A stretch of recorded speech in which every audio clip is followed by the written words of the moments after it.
Los colegios, hoy más que nunca, estamos llamados a repensarnos para responder a los desafíos de las nuevas generaciones y a convertirnos con ellas en el cambio que queremos ver en el mundo. El Pensatorio es un laboratorio de ideas, un espacio donde conversaremos y reflexionaremos sobre educación, porque nos emociona pensar en lo que podemos hacer hoy por un mañana distinto. Bienvenidos. Hola Camilo. Hola María Isabel, ¿cómo estás? Bien, feliz de tener estos espacios de conversación contigo y muy contenta y muy retada, te debo decir, con la pregunta que hoy nos convoca.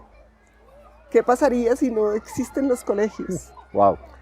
Es una pregunta que me parece nos da un montón de espacio para reflexionar qué es lo que queremos en estas conversaciones. Entonces, bueno, te invito a que le demos un poco de reflexión a esta pregunta. ¿Qué pasaría si no existen los colegios? Para poder conversar sobre eso, a mí me encantaría empezar por cómo nacieron los colegios que vemos hoy en el mundo, cómo es esta dinámica, cómo nació. Y esta dinámica nació de una manera que es muy compleja para entenderla desde nuestra realidad de hoy, y fue por allá en la Revolución Industrial, y tú lo debes saber bien. Primero, que los obreros necesitaban donde dejar a sus hijos, porque ya papá y mamá empezaron a trabajar y no tenía quien cuidar a los niños. Y además necesitaban que los niños aprendieran las cosas básicas para ser buenos obreros en el futuro. Es un pensamiento bien complejo cuál es nuestro origen como colegios. Y esto ha ido avanzando con el tiempo y el mundo se ha transformado y tenemos inteligencia artificial, robots, cosas que hacen cosas que hace 20 años no nos hubiéramos imaginado. Y los colegios, de una u otra manera, seguimos muy parecidos y cumpliendo una función relativamente cercana a la de por allá 200 años, que en la Revolución Industrial les dio origen.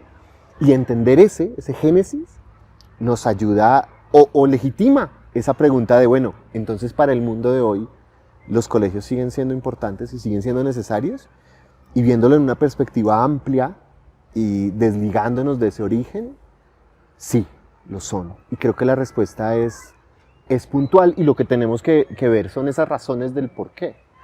Pero quisiera empezar diciendo sí, y lo son. Y lo primero, o el primer argumento que me gustaría esgrimir ahí, es que los colegios son una parte muy importante en la vida formativa de los niños que se van a convertir en los adultos del futuro, y no como obreros, sino como ciudadanos, como personas.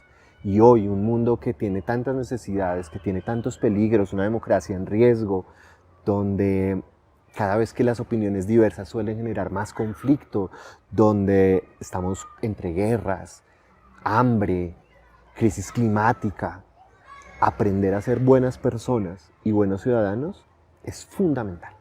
Y los colegios somos parte esencial de ese proceso. Así que empiezo lanzando por ahí. Ok, yo estoy totalmente de acuerdo contigo. Creo que los colegios somos muy necesarios, muy importantes, y tenemos un rol definitivo en la sociedad. Y además de lo que tú dices, que me parece clave, que es la formación de buenos ciudadanos, yo veo en los colegios 4 propósitos fundamentales. El primero tiene que ver precisamente con la posibilidad de transformarnos a responder a los nuevos retos de la sociedad. Antes era la época industrial, ingresar al mercado laboral. Hoy tenemos un montón de incertidumbre de qué viene con el mercado laboral, y entonces el propósito ya no puede ser ese, pero los colegios sí tenemos un rol fundamental en entender que el propósito nuestro es precisamente darles agencia a nuestros niños para que en un mundo tan cambiante, tan lleno de incertidumbre, ellos aprendan a responder a esos desafíos.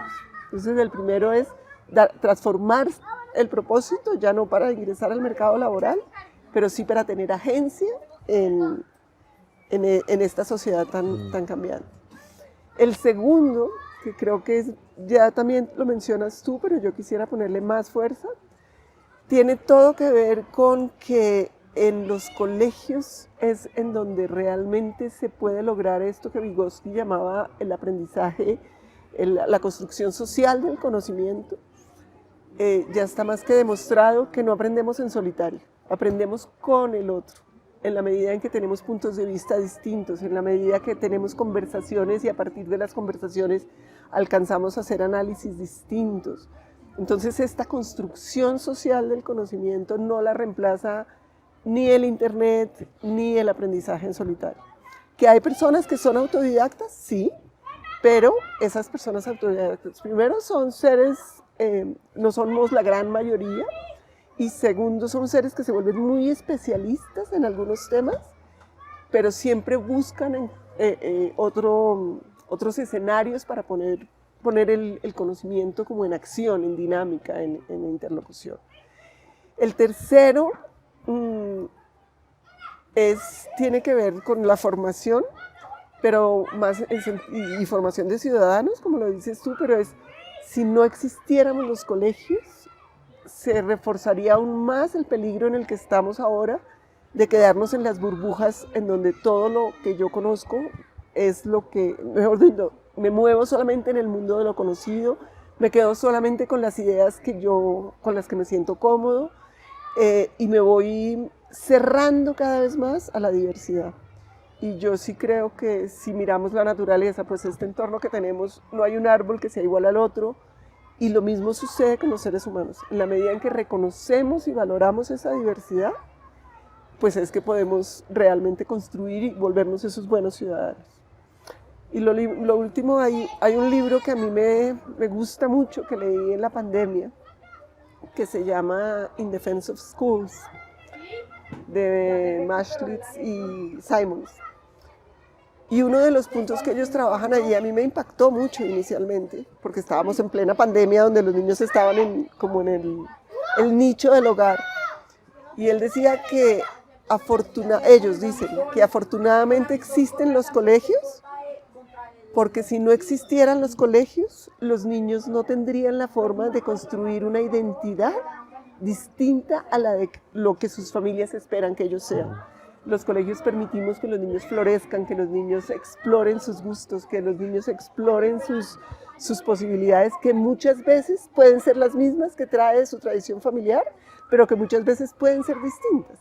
Entonces esta posibilidad que tienen los niños de llegar a ser auténticos, de ser ellos mismos, de explorar sus posibilidades, solo ocurre en los colegios. Y eso enmarca entonces, María Isabel, creo que una transformación de esa pregunta inicial, y es, asumiendo que, y coincidimos los dos, que los colegios son necesarios, ¿qué tipo de colegio tendría que ofrecer estas cosas? Porque ese colegio tradicional del siglo XIX no cumple los puntos que, por ejemplo, tú has descrito también en estos 4 puntos del por qué son importantes. ¿Cómo tenemos nosotros que adaptarnos y avanzar y evolucionar como lo ha hecho la humanidad para satisfacer esas necesidades? Entonces, escuchándote, yo decía, por ejemplo, desligarnos de una idea de formación disciplinar exclusivamente, claro, donde entendamos que el colegio no es solamente una forma para aprender matemáticas, sociales, español, inglés o una tercera lengua, que es un pensamiento relativamente tradicional entre las personas. Hay 1000 herramientas digitales, por ejemplo, que pueden ser más útiles que un salón de clase con 25 niños más para aprender ciertos conceptos o ciertas teorías particulares. El punto es desarrollar unas habilidades que se aplican en sociedad. ¿Lo podría hacer yo solo? Probablemente no. Y ahí es donde se hacen vitales. Entonces, no es la física por la física, no es la matemática por la matemática, no es la química por la química. Es como la física, la matemática, la química me ayudan a mí a construir con un ser integral que puede transformar y tener esa agencia que decías en el primer comentario para desarrollar un proceso social distinto. Y ahí es donde tiene valor. Y ahí es donde la persona que está pensando, no, con videos de YouTube yo puedo hacer que mi muchacho aprenda muchas cosas. Por supuesto. ¿Y dónde está entonces nuestro reto? Para que eso que pueden descubrir por YouTube o en un documental de la National Geographic puedan transmitirlo, pueda servirles y pueda ser útil en un entorno social. Y también dentro de las cosas que manifestabas me llama la atención poderosamente una en particular, y es cómo aprendemos a vivir en una comunidad. Porque si yo me quedo aislado y me quedo solo, sí, podré cultivar muchas cosas de mí mismo, y eso es positivo, pero esa vida social que es por naturaleza, la de nuestra especie humana, tenemos que desarrollarla. Y eso me recuerda también, ya que tú mencionaste un libro, uno que se llama La generación ansiosa, un psicólogo, Haidt, que nos muestra cómo los aparatos electrónicos han tenido un efecto perverso en una generación en particular, que han tenido acceso a redes sociales, que tiene acceso a un smartphone, pero seguramente eso lo vamos a poder discutir en otra conversación. Pero en particular él enmarca que nosotros como ser en un ecosistema necesitamos tener ese contacto con otros, orientado, a veces no tanto, a veces también dejarlos a ellos ser cuando uno está creciendo, para encontrar las formas básicas de relacionarnos, de resolver problemas, de atender las necesidades que tenemos en sociedad, porque somos una especie diseñada biológicamente para convivir. Por eso hemos podido construir lo que hemos construido como humanidad, lo bueno y lo malo. Y tenemos que aprender a capitalizar ese tipo de situaciones y ese tipo de procesos de aprendizaje. Pero entonces ahí me surge a mí y me gustaría saber tú qué opinas sobre la creciente, no sé si llamarlo moda, pero sí tendencia muy desde los Estados Unidos, con unas particularidades también muy claras allí, pero que también ha llegado a Latinoamérica, del homeschooling, del aprendizaje en casa, donde muchas familias encuentran que es una alternativa para evitar muchas de las dinámicas que también suceden en los colegios, porque no podemos decir que los colegios somos esto que tú llamabas como si fueran solamente una burbuja. Dentro de la burbuja pasan cosas y hay bullying, y hay a veces discriminación, y puede haber exclusión, pueden suceder unas dinámicas que nosotros como padres a veces decimos, uy, yo no quiero exponer a mi hijo a eso. Entonces el homeschooling termina siendo una buena alternativa. ¿Qué podríamos decirle a la persona que lo piensa para darle un punto de vista diferente? Sí, yo ahí tal vez pierdo un poco la objetividad, porque pues estamos en un entorno rodeado de naturaleza. Y pues yo le creo profundamente a la naturaleza como gran maestra. Creo que el privilegio de llegar todos los días y ver los árboles, los pájaros, pues ya nos pone en un contexto distinto. Por muy grande que sea la casa familiar, que tenga jardín, nada reemplaza el poder salir a caminar en un entorno, salir a jugar, en un entorno en donde tienes aire libre, en donde respiras, en donde oyes los pájaros, ver las ardillas. Eso no lo reemplaza nada. Eso es un punto. Pero el otro punto que yo creo que es clave es el de la conexión. Haidt en el libro habla de la corporeidad y la simultaneidad, pero yo quisiera también hacer énfasis en la conexión. Esa magia que sucede cuando el profesor se sienta con sus estudiantes a construir conocimiento. Desde esa disciplina que lo apasiona, que le gusta, a la que le ha dedicado tiempo, de saber cómo se enseña, cómo se construye ese conocimiento. Pero también es esas enormes posibilidades que surgen en esa interacción corporal que nunca será reemplazada por una pantalla. Yo creo que pues el homeschooling ha tenido sus bondades.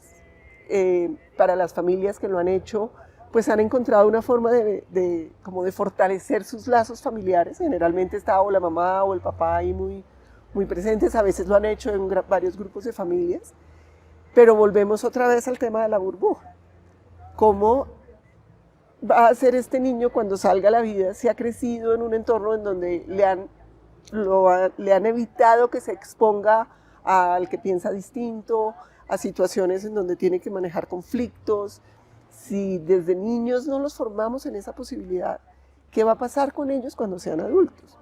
Entonces, pues sí, respeto mucho esas decisiones, pero yo personalmente sigo creyendo que el colegio presencial, el colegio con espacios abiertos, las aulas de clase en donde se dan las diferencias, en donde se generan los conflictos, en donde a veces hay situaciones de agresión, de bullying, eso es parte de esa formación de esos ciudadanos que queremos tener y que hoy en día con mayor razón tenemos que entender, porque como esto, y este será tema de otra conversación, de la inteligencia artificial, pero pues el conocimiento escueto ya estará resuelto. Pero, ¿qué es eso otro que estamos teniendo que desarrollar los seres humanos y la educación para no caer para que nuestros niños tengan opciones de futuro, en el futuro? Entonces, sí, a mí el homeschooling me genera muchas preguntas. Entiendo que ha habido casos exitosos, pero le sigo apostando a la educación presencial, a lo corporal. Le creo muchísimo al aprendizaje de lo corporal. Cuando yo pienso en homeschooling, pienso mucho en ese extremo individualismo que ha desarrollado la humanidad en los últimos años, o décadas. Un individualismo que muchas veces nos impide entender dos relaciones que como seres son igualmente importantes. La primera, yo puedo aprender de los demás. Yo puedo aprender de ti charlando con los demás. Que seguramente si una persona está viendo este video, nos está escuchando, puede aprender de lo que estamos nosotros conversando y podrá conversarlo con otro y ese con otro. Y que el conocimiento, que el aprendizaje es una red que se va construyendo. Y cerrar esa red impide que sigamos o impide que podamos aprender. Esa es la primera, que puedo aprender de otros y con otros. Pero la segunda es que otros pueden aprender de mí. Y eso es también muy valioso.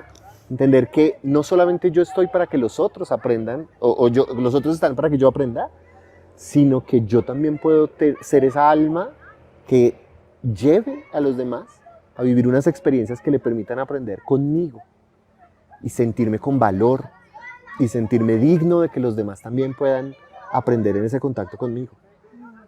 Y quitarle la posibilidad a un muchacho, a un niño que está en ese proceso de construir lo que es su personalidad, de que pueda entender, que pueda aprender de los otros y con los otros, y que los demás pueden aprender con él, me duele. Así que siento que por eso también apuesto mucho a la posibilidad de que puedan los niños tener un espacio de formación, de una escuela, no tradicional, pero sí una escuela que está viva, que se mueve y donde puedan compartir, puedan ir más allá, puedan coincidir en las diferencias. Porque, y aquí si quieres avanzo a otro tema, siento que una de las cosas que más necesita el mundo hoy, que necesita nuestro país hoy, es entender que el otro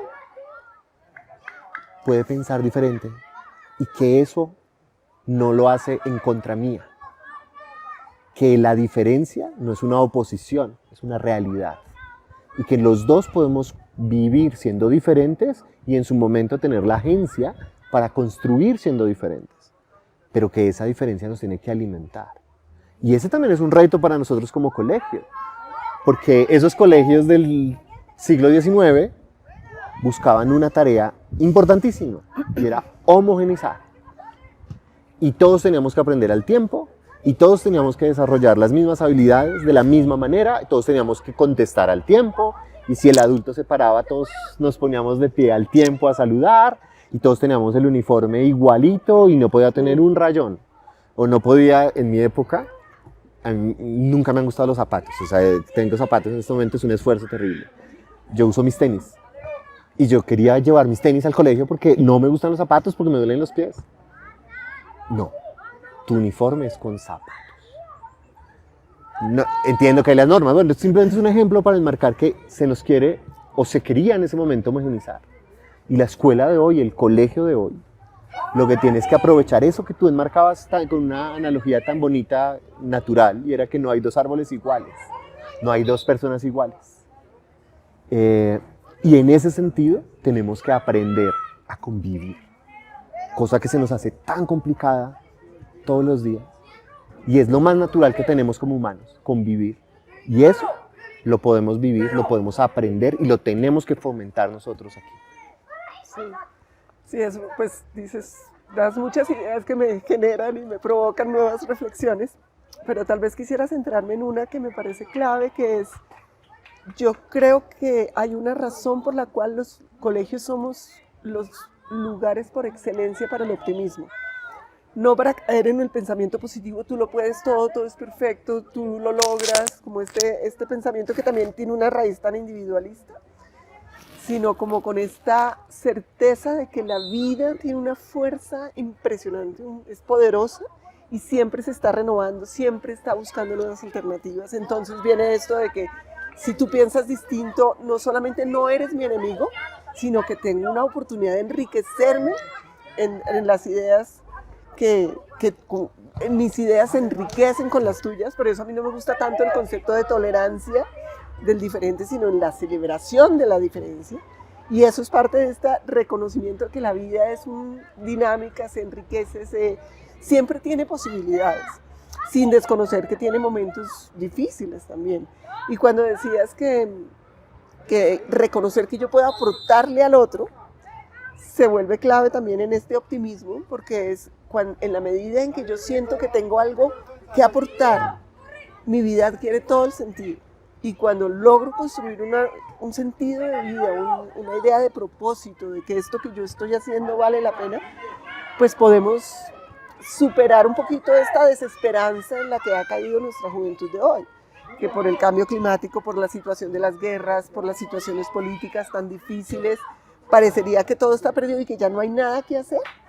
Y yo creo que en eso también tiene mucho valor la escuela, como dices tú, este lugar en donde no hay un día que sea igual al otro, en donde siempre estamos abiertos a lo imprevisto, pues claro, tenemos certezas, pero también tenemos la apertura hacia una cantidad de realidades que nos podrían desbordar y nos podríamos agobiar con la incertidumbre, o nos pueden llenar de optimismo, decir, ok, esto nos está abriendo nuevas posibilidades que tal vez no habíamos visto.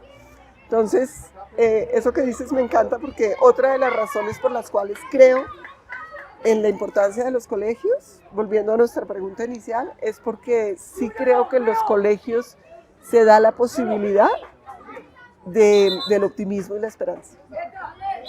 Sería una conclusión muy bonita. Los colegios siguen siendo importantes porque son un nido para la esperanza, para que de allí brote ese futuro que queremos.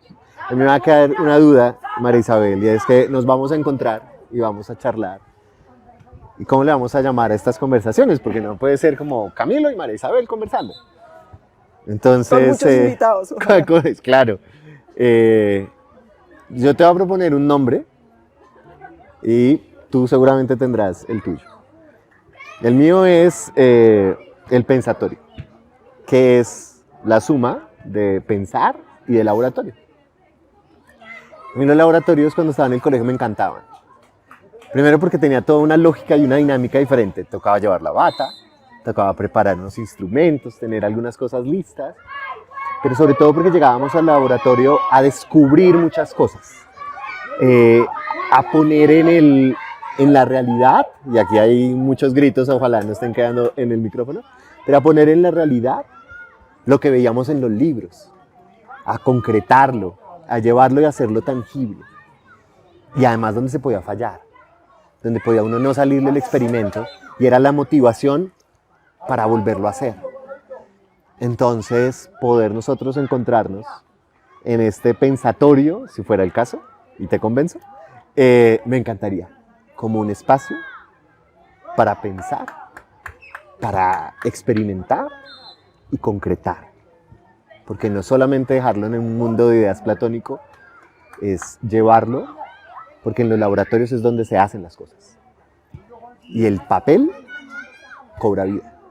Así que te dejo ese nombre. A mí ese nombre en me el ha cielo. gustado desde que lo propusieron hace algún tiempo para otro evento que queríamos hacer. Siempre me ha gustado, porque me parece que parte de los retos que tenemos como sociedad hoy en día es atrevernos a pensar distinto, a ir más allá de lo evidente, a no tragar entero, a cuestionar aún las propias creencias. Entonces me gusta mucho. La duda que me surge tiene que ver como con esta idea de que hay que ser muy académicos, muy conceptuales para poder avanzar, y sin caer en el otro extremo, el de la opinión silvestre, de que todos tenemos opiniones que dar sobre todos los temas y todo el mundo habla sobre todo. los sopencos modernos, como lo llaman en este libro que me recomendaste, pero no quiero caer en el extremo tampoco de que todo se vale, de que todos los experimentos, pues claro, los experimentos se valen y la exploración es valiosa, pero también tenemos que tener como concreciones, como avances en el conocimiento. También ha surgido otro nombre que a mí me pone a pensar también, que tiene que ver con, es abiertamente, y tiene que ver con que estamos también en un momento de la sociedad en donde tenemos que poder hablar abiertamente de temas que nos incomodan. Estamos en este tema de las burbujas, como de que solo queremos estar en lo que nos acomoda, en lo que ya conocido.